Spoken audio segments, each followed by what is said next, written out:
रात के 2:17। आसमान बिल्कुल शांत था। सैकड़ों लोग गहरी नींद में थे। एक विमान 35,000 फीट की ऊंचाई पर, बादलों के ऊपर। सब कुछ सामान्य लग रहा था। फिर अचानक एक छोटी सी गलती, एक गलत बटन, एक गलत अनुमान, और कुछ ही मिनटों में सब कुछ खत्म। विमान जमीन से टकरा गया। सैकड़ों जिंदगियां कुछ सेकंड्स की चूक में हमेशा के लिए बदल गई। लेकिन कहानी यही खत्म नहीं होती। असल कहानी हादसे के बाद शुरू होती है। मलबे के बीच एक छोटी सी नारंगी डिब्बी ढूंढी जाती है। उसे कहते हैं ब्लैक बॉक्स। ब्लैक बॉक्स असल में 2 चीजों को रिकॉर्ड करती है। फ्लाइट डेटा रिकॉर्डर, हर बटन, हर मूवमेंट, हर तकनीकी data. Cockpit voice recorder, pilots की हर बातचीत, हर हेजिटेशन, हर डिसीजन। यानी विमान क्रैश हो सकता है, लेकिन उसकी सच्चाई नहीं मरती। हर क्रैश के बाद एविएशन इंडस्ट्री एक सवाल पूछती है, गलती कहां हुई? और उससे भी बड़ा सवाल, अगली बार इसे कैसे रोका जाए? कोई ब्लेम गेम नहीं, कोई ईगो नहीं, कोई बचाव नहीं, सिर्फ एक चीज, सिस्टम को बेहतर बनाना। क्योंकि उन्होंने एक नियम बना लिया है, मिस्टेक्स आर डेटा। हर हादसा फ्यूचर को सेफर बनाता है। हर गलती एक लेसन बन जाती है। इसीलिए आज विमान यात्रा दुनिया की सबसे सुरक्षित यात्राओं में से एक है। क्यों? क्योंकि वहां फेलियर छुपाया नहीं जाता, उसे डिसेक्ट किया जाता है। अगर एविएशन हर क्रैश से सीख सकता है, तो फिर हॉस्पिटल्स क्यों वही मेडिकल एरर्स दोहराते हैं? बिजनेसेस क्यों बार बार कोलैप्स होते हैं? एजुकेशन सिस्टम क्यों बच्चों को फेलियर से डरना सिखाता है? और सबसे बड़ा सवाल, अगर आपकी जिंदगी में भी एक ब्लैक बॉक्स होता जो आपकी हर गलती रिकॉर्ड करता, हर बहाना, हर डर, हर गलत फैसला, और फिर हर हफ्ते आपको उसका सच सुनाता, तो क्या आप आज वहीं होते जहां अभी हैं? या शायद आप कहीं और होते, शायद ज्यादा मैच्योर, ज्यादा सफल, ज्यादा अवेयर। यही है ब्लैक बॉक्स थिंकिंग। ये सिर्फ प्लेन्स के बारे में नहीं है, ये आपकी जिंदगी के बारे में है। और आज हम खोलने वाले हैं आपकी सोच का ब्लैक बॉक्स। अब जरा गहराई में चलते हैं। क्रैश तो हमने देखा, लेकिन असली सवाल यह है, ब्लैक बॉक्स थिंकिंग आखिर है क्या? ब्लैक बॉक्स थिंकिंग का मतलब है अपनी गलतियों से भागना नहीं, उन्हें रिकॉर्ड करना, समझना और सुधारना। ये एक माइंडसेट है, एक ऐसी सोच जहां फेलियर शर्म नहीं होता, बल्कि फीडबैक होता है। जहां गलती कैरेक्टर पर हमला नहीं, बल्कि सिस्टम की कमी होती है। अक्सर हम फेलियर को पर्सनल इंसल्ट समझ लेते हैं। मैं फेल हो गया, मैं बेकार हूं, लोग क्या कहेंगे? लेकिन ब्लैक बॉक्स थिंकिंग कहती है, फेलियर इमोशन नहीं, इंफॉर्मेशन है। प्लेन क्रैश होने के बाद एविएशन इंडस्ट्री ये नहीं कहती पायलट बुरा इंसान था। वो कहती है, डेटा निकालो, पैटर्न समझो, सिस्टम सुधारो। इमेजिन कीजिए, अगर हर बार बिजनेस फेल होने पर हम ये पूछे, क्या स्ट्रैटेजी फ्लॉड थी? क्या फीडबैक इग्नोर किया गया? क्या सिस्टम रिजिड था? तो क्या वही गलती दोबारा होगी? फेलियर अगर इंसल्ट है, तो आप डिफेंड करेंगे। फेलियर अगर डेटा है, तो आप इंप्रूव करेंगे। सबसे मुश्किल क्या है? अपनी गलती को इमोशन से अलग करना। हमारा ईगो तुरंत एक्टिव हो जाता है। मेरी गलती नहीं थी, वो सिचुएशन खराब थी, लोगों ने सपोर्ट नहीं किया। ब्लैक बॉक्स थिंकिंग हमें सिखाती है, pause, step back, observe like a scientist. Emotion कहता है तुम रॉन्ग हो, एनालिसिस कहता है क्या इंप्रूव किया जा सकता है। यही फर्क ग्रोथ और स्टैग्नेशन में है। अब एक पावरफुल कॉन्ट्रास्ट समझिए, गलती हुई, दोषी ढूंढो, गलती छुपाओ, ईगो बचाओ, रेप्यूटेशन प्रोटेक्ट करो। रिजल्ट, सैम मिस्टेक्स रिपीट होती है, लोग रिस्क नहीं लेते, इनोवेशन मर जाती है। गलती हुई, रूट कॉज खोजो, ट्रांसपेरेंट डिस्कशन, सिस्टम इंप्रूव करो, रिपीट प्रिवेंट करो। रिजल्ट, हर फेलियर फ्यूचर को सेफर बनाता है। यहां एक बहुत बड़ा साइकोलॉजिकल कॉन्सेप्ट आता है, मैं ऐसा ही हूं, अगर फेल हुआ तो मैं इनकेपेबल हूं। Failure identity damage. Fixed mindset वाले लोग गलती से डरते हैं क्योंकि वो उनकी इंटेलिजेंस पर सवाल उठाती है। मैं सीख सकता हूं, स्किल डेवलप हो सकती है। Failure learning opportunity. Growth mindset में फेलियर थ्रेट नहीं, ट्रेनिंग ग्राउंड होता है। ब्लैक बॉक्स थिंकिंग असल में ग्रोथ माइंडसेट का अप्लाइड वर्जन है। अब सोचिए, अगर आप ऐसी कंपनी में काम करते हैं जहां गलती बताने पर पनिशमेंट मिलती है, तो क्या आप सच बताएंगे? नहीं, आप छुपाएंगे। यही वजह है कि कुछ इंडस्ट्री स्टैग्नेंट हो जाती है। साइकोलॉजिकल सेफ्टी का मतलब है ऐसा माहौल जहां आप गलती एडमिट कर सके बिना ह्यूमिलिएशन के डर के।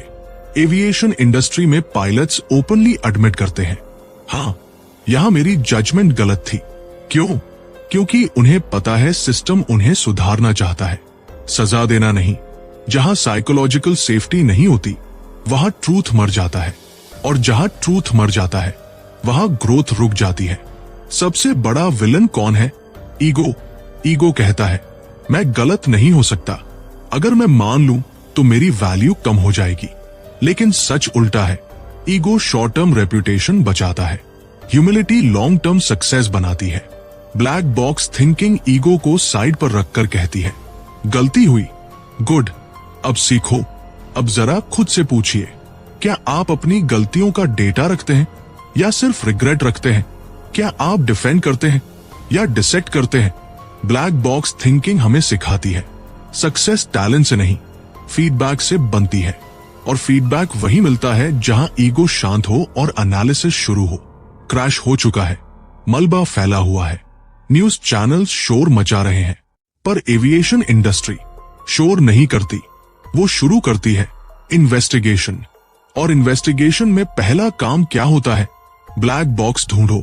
ब्लैक बॉक्स के अंदर दो सबसे महत्वपूर्ण चीजें होती है, एयरक्राफ्ट की हर movement speed, altitude, engine performance पर हर बटन प्रेस, पायलट्स की बातचीत, उनके हेजिटेशन, तो उनके टोन में छुपा स्ट्रेस, आखिरी सेकंड तक का सच।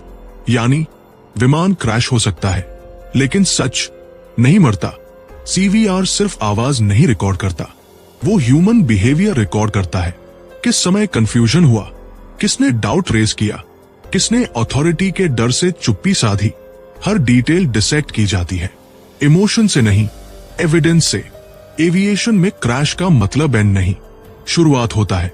एक इंडिपेंडेंट इन्वेस्टिगेशन बोर्ड बैठता है, technical experts, human factor specialists, engineers, psychologists, हर पॉसिबिलिटी चेक की जाती है। Mechanical failure, communication gap, fatigue, training issue, hierarchy pressure. Goal क्या है? दोषी ढूंढना नहीं, पैटर्न ढूंढना। हर क्रैश रिपोर्ट पब्लिक होती है, ट्रांसपेरेंट, डिटेल्ड, पेनफुल लेकिन ऑनेस्ट। एविएशन इंडस्ट्री में डेटा छुपाना ऑलमोस्ट अपराध माना जाता है। नियर मिस इंसिडेंट्स भी रिपोर्ट होते हैं, यानी वो हादसे जो होते होते बचे। क्यों? क्योंकि ब्लैक बॉक्स थिंकिंग कहती है अगर आज बच गए तो ये लकी एस्केप था। इसे सेलिब्रेट मत करो, एनालाइज करो। इमेजिन कीजिए अगर बिजनेस में हर फेल्ड प्रोजेक्ट ओपनली एनालाइज होता, अगर हॉस्पिटल्स हर मेडिकल एरर ट्रांसपेरेंट करते, अगर स्कूल्स हर failed teaching method public review करते, तो क्या ग्रोथ अलग नहीं होती? एविएशन कल्चर में एक फ्रेज है, कैप्टेन्स रिपोर्ट। पायलट खुद लिखते हैं, कहा जजमेंट गलत हुई, कहा चेकलिस्ट फॉलो नहीं हुई, कहा अजम्पशन गलत साबित हुआ। क्यों? क्योंकि उन्हें पता है गलती एडमिट करना वीकनेस नहीं, प्रोफेशनलिज्म है।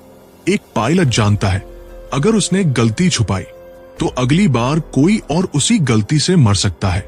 यहां ईगो की कोई जगह नहीं, यहां रेपुटेशन से ज्यादा वैल्यू फ्यूचर पैसेंजर्स की सेफ्टी की है। एविएशन की सबसे बड़ी ताकत है सिस्टम, इंडिविजुअल। ये इंडस्ट्री मानती है ह्यूमंस मेक एरर्स, इसलिए सिस्टम ऐसा डिजाइन किया जाता है जो ह्यूमन एरर को कैच कर सके। Checklists, double verification, crew resource management, simulation training. हर क्रैश के बाद ट्रेनिंग मॉड्यूल्स अपडेट होते हैं, मैनुअल्स रिवाइज होते हैं, प्रोसीजर्स इंप्रूव होते हैं। यानी फेलियर परमानेंट नहीं होता, वो सिस्टम अपग्रेड बन जाता है।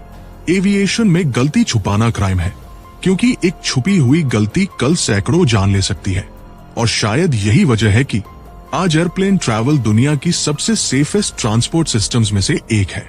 अब जरा सोचिए, अगर हम अपनी पर्सनल लाइफ में भी ऐसा सिस्टम बना ले जहां हम डेली रिफ्लेक्शन करें, नियर मिस मिस्टेक्स नोट करें, ईगो से ऊपर उठें, पैटर्न आइडेंटिफाई करें, तो क्या हमारी ग्रोथ भी एक्सेलरेट नहीं होगी?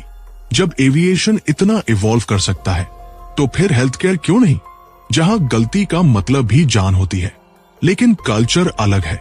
क्या फर्क है? अब हम चलते हैं अगले सेगमेंट में, health care where mistakes are hidden. बताइए, शुरू करें। रात के 3 बजे आईसीयू में मॉनिटर की हल्की सी बीप बीप आवाज आ रही है। एक मरीज ऑपरेशन के बाद रिकवरी में है, सब कुछ नॉर्मल दिख रहा है, लेकिन एक छोटी सी कैलकुलेशन एरर, दवा की डोसेज में मामूली गलती, कम्युनिकेशन में एक गैप, सुबह तक मरीज की हालत बिगड़ जाती है।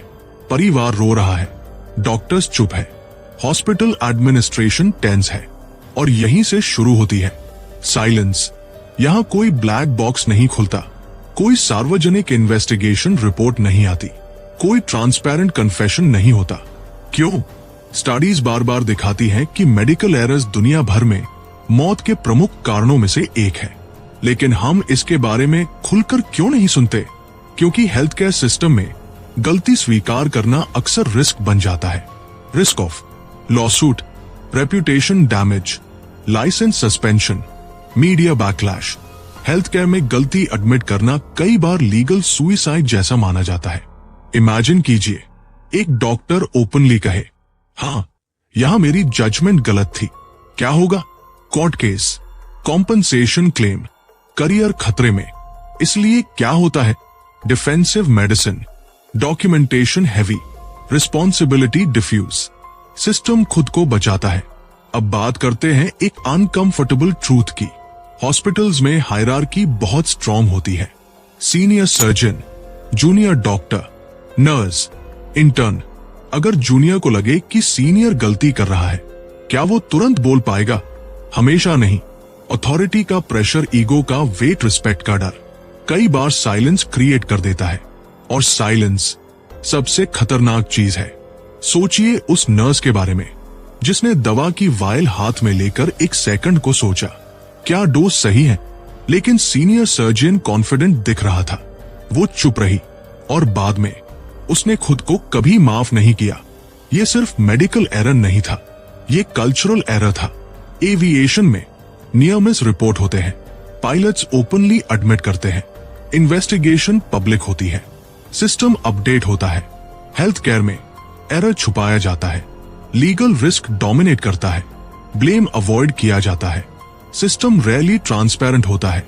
एविएशन सीखती है, हेल्थ केयर बचाव करती है। और फर्क देखिए, एविएशन दुनिया की सेफेस्ट इंडस्ट्रीज में से एक बन गई। हेल्थ केयर अभी भी प्रिवेंटेबल एरर्स से जूझ रही है। ब्लैक बॉक्स थिंकिंग की कमी, गलती को डेटा की तरह नहीं, कैरेक्टर अटैक की तरह ट्रीट किया जाता है। डॉक्टर सोचता है, अगर मैंने एडमिट किया तो मैं इनकॉम्पिटेंट लगूंगा, जबकि असली करेज क्या है? एडमिट करना, एनालाइज करना, इंप्रूव करना।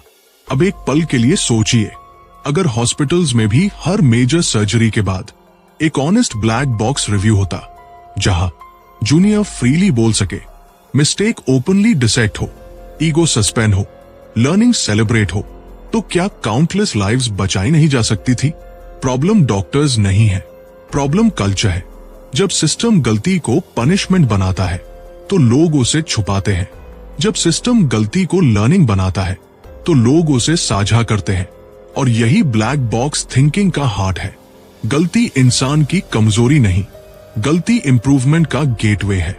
अगर आप तैयार हैं, अब हम और गहराई में उतरेंगे। साइकोलॉजी ऑफ फेलियर, वो हमारा दिमाग गलती से इतना डरता क्यों है? चले, अब तक हमने देखा एविएशन गलती से सीखती है, हेल्थ केयर गलती से बचती है, लेकिन असली बैटलफील्ड कहाँ है? सिस्टम में या हमारे दिमाग के अंदर? सच ये है, सबसे बड़ा रेजिस्टेंस बाहर नहीं, अंदर होता है। क्योंकि हमारा दिमाग गलती को थ्रेट समझता है, इसलिए हम उसे इग्नोर कर देते हैं। इमेजिन कीजिए, आपने कोई बड़ा डिसीजन लिया, बिजनेस इन्वेस्ट किया, रिलेशनशिप चूज की, करियर पाथ सिलेक्ट किया। कुछ महीनों बाद वो डिसीजन गलत साबित हो गया। अब दो रास्ते हैं, एडमिट करो मैं गलत था, डिफेंड करो। सिचुएशन गलत थी, अक्सर हम दूसरा रास्ता चुनते हैं। क्यों? क्योंकि ईगो एक्टिवेट हो जाता है। ईगो का काम क्या है? सेल्फ इमेज प्रोटेक्ट करना। जब कोई गलती सामने आती है, ईगो अलार्म बजाता है, डेंजर, आइडेंटिटी खतरे में है, और हम तुरंत जस्टिफिकेशन मोड में चले जाते हैं। अब आते हैं एक और साइकोलॉजिकल ट्रैप पर, कंफर्मेशन बायस। इसका मतलब क्या है? हम वही जानकारी ढूंढते हैं जो हमारी एग्जिस्टिंग बिलीफ को सपोर्ट करे। एग्जाम्पल, अगर आप मानते हैं कि मेरी स्ट्रैटेजी सही है, तो आप पॉजिटिव फीडबैक को हाईलाइट करेंगे, नेगेटिव सिग्नल्स इग्नोर करेंगे। स्लोली आप डेटा नहीं देख रहे होते, आप अपने बिलीफ को प्रोटेक्ट कर रहे होते हैं। यही वजह है कि कई कंपनीज कोलैप्स होने तक अपनी गलती नहीं मानती। ये थोड़ा डीप कॉन्सेप्ट है। कॉग्निटिव डिसोनेंस क्या है? जब हमारे बिलीफ्स और रियलिटी में क्लैश होता है तो दिमाग अनकंफर्टेबल हो जाता है। एग्जाम्पल, मैं स्मार्ट हूं लेकिन एग्जाम में फेल हो गए। अब दो पॉसिबिलिटीज, मैं स्मार्ट नहीं हूं, पेनफुल, एग्जाम अनफेयर था। कंफर्टेबल, दिमाग दर्द से बचना चाहता है, इसलिए वो कहानी बदल देता है। रियलिटी नहीं बदलती, नैरेटिव बदल जाता है। फेलियर के बाद सबसे कॉमन रिएक्शन क्या होता है? Blame shifting. बॉस की वजह से हुआ, मार्केट खराब था, पार्टनर अनरिलायबल था, टीम इनकॉम्पिटेंट थी। क्या कभी एक्सटर्नल फैक्टर्स रिस्पॉन्सिबल नहीं होते? जरूर होते हैं, लेकिन जब हर बार ब्लेम बाहर जाता है तो लर्निंग अंदर नहीं आती। सेल्फ जस्टिफिकेशन सटल होता है। हम खुद से कहते हैं, मैंने उस टाइम बेस्ट डिसीजन लिया था। धीरे धीरे हम अपनी गलती को नॉर्मल बना देते हैं, और जब गलती नॉर्मल हो जाती है तो इंप्रूवमेंट इम्पॉसिबल हो जाती है। हमारा ब्रेन सर्वाइवल मशीन है। उसका प्राइमरी गोल क्या है? फिजिकल सर्वाइवल नहीं, साइकोलॉजिकल सर्वाइवल भी। गलती एडमिट करना आइडेंटिटी पर चोट जैसा लगता है, इसलिए ब्रेन शॉर्टकट लेता है। Ignore it, rationalise it, blame it, minimise it. और यही वजह है ब्लैक बॉक्स थिंकिंग नेचुरल नहीं है, वो ट्रेन्ड बिहेवियर है। क्योंकि गलती एडमिट करने का मतलब है, मैं परफेक्ट नहीं हूं, मैं फैलेबल हूं, मैं सीख रहा हूं। और ईगो परफेक्शन की इल्यूजन चाहता है। लेकिन आयरनी देखिए, जो लोग गलती एडमिट नहीं करते वो रिपीट करते हैं, जो एडमिट करते हैं वो इवॉल्व करते हैं। अब खुद से पूछिए, जब आखिरी बार आप गलत थे, आपने क्या किया? साइलेंस, डिफेंस, जस्टिफिकेशन, ब्लेम या analysis? Black box thinking ego को मारने की बात नहीं करती। वो कहती है, ईगो को ऑब्जर्व करो, डेटा को सुनो।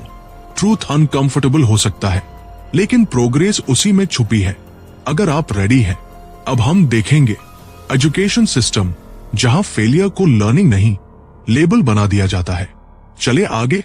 एक बच्चा पहली बार गिरता है, वो रोता है, फिर उठता है, फिर कोशिश करता है, उसे कोई शर्म नहीं होती। लेकिन जैसे जैसे वो बड़ा होता है, उसे सिखाया जाता है, गलती मत करना, फेल मत होना, नंबर कम आए तो इज्जत चली जाएगी। और यहीं से शुरू होती है फेलियर की fear based conditioning. Education system में एक डेंजरस इक्वेशन बन चुकी है, मार्क्स, इंटेलिजेंस, इंटेलिजेंस, वर्थ। अगर बच्चा 95% लाता है, ब्रिलियंट अगर 65% लाता है, एवरेज अगर फेल हो जाए, वीक। लेकिन क्या एक 3 घंटे की परीक्षा किसी इंसान की पूरी क्षमता तय कर सकती है? एग्जाम सिस्टम गलती को डेटा की तरह नहीं देखता, वो उसे लेबल बना देता है। और जब गलती लेबल बन जाती है तो बच्चा एक्सपेरिमेंट करना छोड़ देता है। स्कूल में क्या सिखाया जाता है? Wrong answer, red cross. Homework भूल गए, पनिशमेंट। स्टेज पर अटक गए, लाफ्टर। रिजल्ट, स्टूडेंट का ब्रेन पैटर्न बना लेता है, गलती एम्बैरेसमेंट। और जब गलती एम्बैरेसमेंट बन जाती है तो क्यूरियोसिटी मर जाती है। एग्जाम कल्चर अक्सर अननोइंगली फिक्स्ड माइंडसेट पैदा करता है। स्टूडेंट्स सोचने लगते हैं, मैं मैथ्स में वीक हूं, मैं साइंस टाइप नहीं हूं, मैं इंटेलिजेंट नहीं हूं। लेकिन रियलिटी क्या है? स्किल डेवलप होती है, कॉन्फिडेंस बिल्ड होता है, एबिलिटी ग्रो होती है।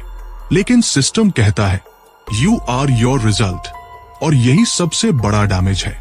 सोचिए, अगर हर फेल टेस्ट के बाद स्टूडेंट को सिर्फ नंबर नहीं, फीडबैक मिलता, कहाँ लॉजिक मिस हुआ, कहाँ थिंकिंग गैप था, कैसे इम्प्रूव करना है। अगर टीचर ओपनली कहे, यहाँ मेरा एक्सप्लेनेशन क्लियर नहीं था। अगर क्लास में कल्चर हो, गलती डिस्कस करो, छुपाओ मत, तो क्या लर्निंग डीपर नहीं होती? एक बच्चा जो बार बार फेल होता है, धीरे धीरे कोशिश करना छोड़ देता है, वो रिस्क नहीं लेता, स्टेज पर नहीं जाता, क्वेश्चन नहीं पूछता। क्यों? क्योंकि ब्रेन ने लर्न कर लिया है, सेफ रहो, गलती मत करो। लेकिन इनोवेशन कहां से आता है? रिस्क से, एक्सपेरिमेंट से, रिपीटेड फेलियर से। एविएशन कहता है गलती रिकॉर्ड करो, एजुकेशन कहता है गलती मत करो। एविएशन कहता है नियर मिस भी रिपोर्ट करो, एजुकेशन कहता है रॉन्ग आंसर छुपाओ। फिर हम हैरान क्यों होते हैं कि बच्चे क्रिएटिव क्यों नहीं है? जब सिस्टम गलती को पनिशमेंट बनाता है तो लोग सेफ खेलते हैं। जब सिस्टम गलती को लर्निंग बनाता है तो लोग ग्रो करते हैं। एजुकेशन अगर ब्लैक बॉक्स थिंकिंग अडॉप्ट करे, reflective journals, peer feedback, failure presentations, experiment grading, तो स्टूडेंट्स सिर्फ इंफॉर्मेशन नहीं, अडेप्टेबिलिटी सीखेंगे। अब खुद से पूछिए, क्या आपने स्कूल में ज्यादा सीखा था सक्सेस से या अपनी गलतियों से? और अगर आपको गलती करने की फ्रीडम मिलती तो क्या आप आज अलग इंसान होते? ब्लैक बॉक्स थिंकिंग सिर्फ इंडस्ट्रीज नहीं बदलती, वो क्लासरूम्स बदल सकती है। और जब क्लासरूम बदलता है तो फ्यूचर बदलता है। बिजनेस की दुनिया ब्रूटल है, यहाँ इमोशंस नहीं, रिजल्ट्स बोलते हैं। लेकिन इंटरेस्टिंग बात यह है, कुछ कंपनीज फेलियर से टूट जाती है, कुछ फेलियर से इवॉल्व हो जाती है। फर्क क्या है? Mindset, black box thinking. एक समय था नोकिया मोबाइल इंडस्ट्री की बादशाह थी, कनेक्टिंग पीपल, सिर्फ टैगलाइन नहीं, डोमिनेंस थी। लेकिन फिर आया smartphone revolution, touch screen, apps ecosystem, software first thinking. Market signals clear थे, लेकिन अंदर क्या हुआ? लीडरशिप डिवाइडेड थी, इंजीनियर्स कंसर्न्स रेज कर रहे थे, सॉफ्टवेयर वीकनेस ऑब्वियस थी। फिर भी डिसीजन मेकिंग स्लो रही। इंटरनल रिपोर्ट्स बाद में रिवील करते हैं, लोग डरते थे बैड न्यूज ऊपर तक पहुंचाने से। Why? Hierarchy, fear, reputation risk. यहां ब्लैक बॉक्स कल्चर नहीं था, यहां ब्लेम अवॉइडेंस कल्चर था। जब तक रियलिटी एक्सेप्ट की गई, मार्केट निकल चुका था। नोकिया ने टेक्नोलॉजी नहीं हारी, फीडबैक इग्नोर किया।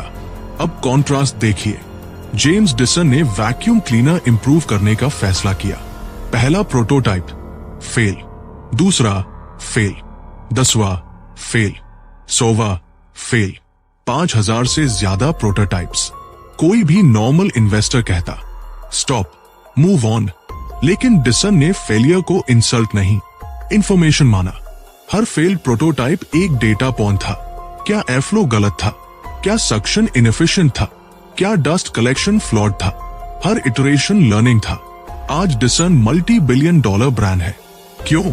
क्योंकि वहां फेलियर छुपाया नहीं गया, सेलिब्रेट किया गया।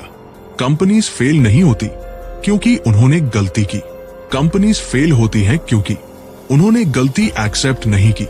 Bad news suppress, internal fear, defensive leadership, slow adaptation, rapid iteration, open testing, learning loops, ego free experimentation. Business में सबसे बड़ा रिस्क क्या है? रिस्क लेना नहीं, रिस्क अवॉइड करना। जब लीडरशिप ईगो ड्रिवन होती है, वो एडमिट नहीं करती, वो पाइवोट नहीं करती, वो मार्केट सिग्नल्स इग्नोर करती है। और मार्केट रूथलेस होता है। ब्लैक बॉक्स थिंकिंग कहती है test fast, fail small, learn faster. कुछ कंपनी स्मॉल 1% इंप्रूवमेंट्स पर फोकस करती है। प्रोसेस ऑप्टिमाइज करो, कस्टमर फीडबैक ट्रैक करो, मिस्टेक लॉग्स मेंटेन करो। ये बोरिंग लगता है, लेकिन कंपाउंड इफेक्ट पावरफुल होता है। अब खुद से पूछिए, जब आपका लास्ट प्रोजेक्ट फेल हुआ था, आपने क्या किया? एक्सक्यूज बनाया, टीम को ब्लेम किया, मार्केट को दोष दिया, या पोस्टमार्टम एनालिसिस किया, ब्लैक बॉक्स रिव्यू किया? बिजनेस बैटलफील्ड है, यहां सर्वाइवल उन लोगों का है जो अनकंफर्टेबल ट्रूथ सुन सकते हैं। नोकिया टैलेंट में कमजोर नहीं थी, डिसन जीनियस नहीं था, फर्क था फीडबैक से रिलेशनशिप में। अब इमेजिन कीजिए अगर आप अपनी लाइफ को भी एक स्टार्टअप की तरह ट्रीट करें, जहां हर फेलियर एक इटरेशन हो, तो ग्रोथ कितनी एक्सेलरेट होगी। सालों तक ब्रिटिश साइकिलिंग टीम एवरेज थी, ओलंपिक्स में hardly medals, tour de France जीतना तो सपना भी नहीं था। दुनिया की टॉप टीम्स उन्हें सीरियसली नहीं लेती थी। फिर आए एक कोच, डेव ब्रेल्सफोर्ड। उन्होंने कोई रेवोल्यूशनरी ट्रेनिंग प्लान अनाउंस नहीं किया, कोई ड्रामेटिक स्पीच नहीं दी। उन्होंने बस एक सिंपल फिलॉसफी अपनाई, अगर हम हर चीज में सिर्फ 1% सुधार कर दे तो ओवरऑल इंपैक्ट मैसिव होगा। इसे कहा गया मार्जिनल गेन्स फिलॉसफी। सुनने में छोटा लगता है, लेकिन इमेजिन कीजिए bike seat 1% comfortable, tyre grip 1% better, nutrition 1% optimised, sleep quality 1% improved, aerodynamics 1% refined. Individually insignificant, collectively transformational. उन्होंने क्या किया? राइडर्स के पिलोज तक पर्सनलाइज किए, मसाज जेल्स ऑप्टिमाइज किए,